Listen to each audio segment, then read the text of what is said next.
Hello, அப்படியா?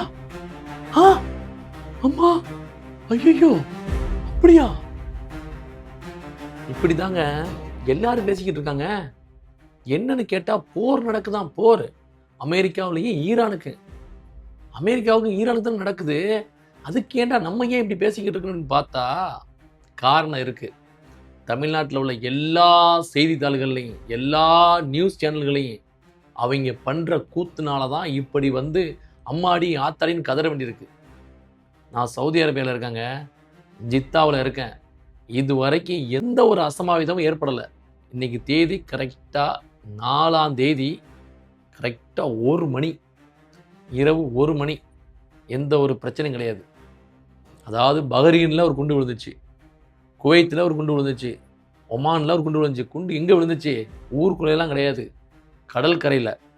அதாவது அமெரிக்காவுடைய போர்ஸ் படையை வந்து அவங்க கொண்டு போட்டு தகர்க்கிறாங்க, அவ்வளோதான்.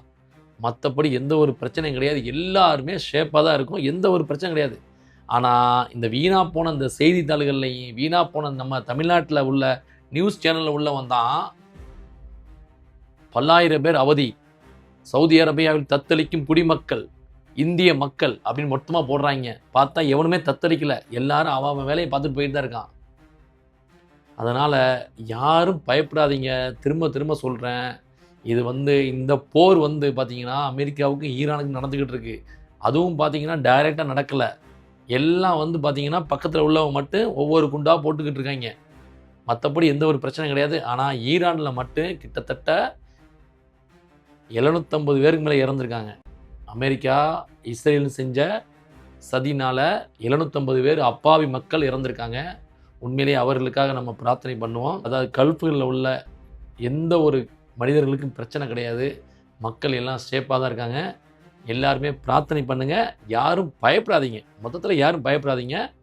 மக்களை பயப்பட வைக்காதீங்கடா. டே நியூஸ் சேனல்களா, பயப்பட வைக்காதீங்கடா. எல்லாருமே நிம்மதியாக தானே இருக்கோம். ரொம்ப கஷ்டமாக இருக்குங்க. எல்லாம் சேஃபாக இருங்க. பிரச்சனை ஒன்றும் கிடையாது. அனைவரும் இறைவன்கிட்ட பிரார்த்தனை பண்ணுங்கள். அனைவருக்காகவும் இறைவன்கிட்ட பிரார்த்தனை பண்ணுங்கள்.